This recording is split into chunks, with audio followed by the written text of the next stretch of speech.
Hey YouTube, Shelko04 here. Hey, today I want to talk to you about some of the parameters that we've been applying in our search to try to find a place to homestead and live off the grid. And some of these were things that are quite obvious, and some of these things were there were some big oh shits in hindsight that we didn't realize until we really started looking at a property. So what we're looking for to homestead on is first off something around 40 acres of land, if not bigger. And the reason for that is because I want there to be a clear definition between our property and their property. I don't want there to be some bullshit about, their dog came over and killed one of our sheep, and it's because we live within 50 feet of them. And the same is that we want to have pets and animals and stuff like that. I don't want there to be a problem with, ours getting over to there. So, like I said, some land for the buffer factor. I'd like there to be some surface water, some standing surface water, as far as like a pond or a lake. Again, because in some of the places where we're looking at living, the fire department and those guys are a few miles away, and there are no fire hydrants nearby. So you're talking about either watching your house burn or being able to pump the water out of your pond. And so that's one of the interests. I'd also like there to be flowing surface water as far as a creek or a spring or something like that. Again, so you've got fallback in case the well goes dry or something contaminates the well.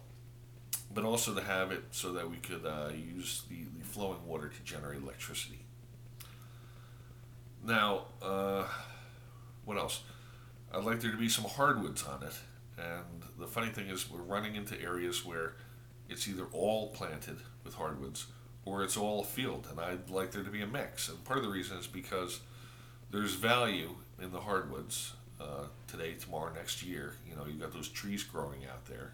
You can cut them down, you can burn them, you can turn them into furniture. You've got options. When you buy a field, you're paying top dollar for the fact that somebody got out there with a bulldozer and plowed all those stumps over. So we don't really have much interest in that. Now, the two things that we were like, oh man, that's a real eye opener. We were looking at land in southeastern, but not really on the way eastern side, but sort of south central slash eastern Kentucky. And really some nice pieces of land there.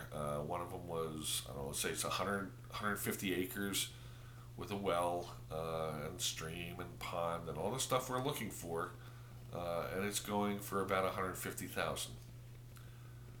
Now, what we discovered in talking with the realtor is that that property 50 years ago was an open strip mine. Now, they had stripped all the coal out of it and then came back and refilled in the hole and, smoothed it over and planted and all that sort of stuff. It looks nice, but two concerns there. One is geological stability. And there was a mobile home on the property now, and I'm not up for mobile homes. I want to build something. So the concern is that if you build something on land that's only been sitting there for 50 years, it may not have settled as thoroughly as it should have. And so any foundation that you might pour today could start cracking next week. So there was that big concern.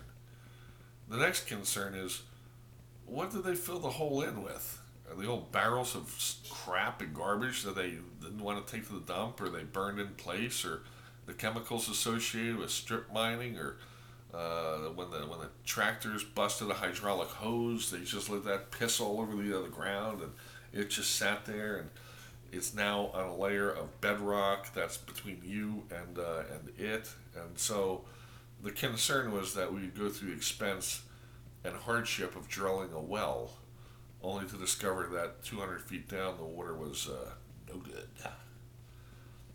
Okay, so there was that concern. Now, another thing we ran into, and we encountered another piece of land a few months later. It was 80 acres, and it was shaped like a rectangle. And it had a house, and like a carriage house, and a waterfall with a lot of flowing water, and a pond that was like 4 acres, and it was mostly wooded, but there was some clearing, and there was a pond over here that was fed with the water coming out of the cave, so the water was only always about 65 degrees, ideal for growing trout, which would have been cool. The cave was a mile and a half deep into the mountain. I'd never gone further than that, but it was a huge cave system. All this really great stuff. The price initially was 200,000, and we're like, we hemmed and hawed, and then they dropped it to 150,000, and we're like, we gotta buy it. That's a crime if we don't. And then the rest of the story. What happened was, in 2012, this guy sold the property to this couple that we were dealing with. And right before he sold the property, he entered into a conservation easement agreement with the state. And the state gave him $180,000 for 77 acres of his land. Now, he still owns the land, sort of. It's still part of the deed and will transfer along with the sale of the other property and stuff. But the 22-page agreement was horrible. You couldn't build anything on the 77 acres. You couldn't clear any of the lumber. You couldn't ride a bicycle on the land because of erosion concerns. You couldn't ride any mechanical machinery at all, in fact. You couldn't maintain trails that were wider than 3 feet. Just all this horrible stuff. We couldn't use the water we couldn't divert water, so we couldn't use it to generate electricity, and all this. The problem was that the conservation easement agreement is forever. So it's not like we could go and buy the land back from the state or petition somebody to get the agreement dissolved. It was that way from here forward. Now, the best part is, even though you've only really got 3 acres now to live on and to do what you please, the other 77 acres you are responsible for. So you'll probably wind up paying insurance on that, I'm sure. And you've got the tax issue that you've got to figure out. And these people that we were going to buy the property from hadn't figured the tax thing out and wound up getting screwed by paying full value of the taxes.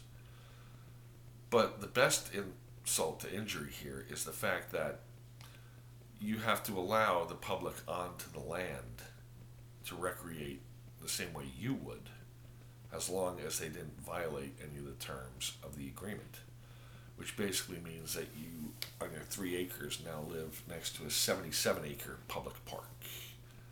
And that's not what we were up for. So we passed on that. That's sort of what we've been looking for and what our concerns have been. There are obviously other videos out there about don't live this far from the road or this far from a hospital or, this, that, and the other thing.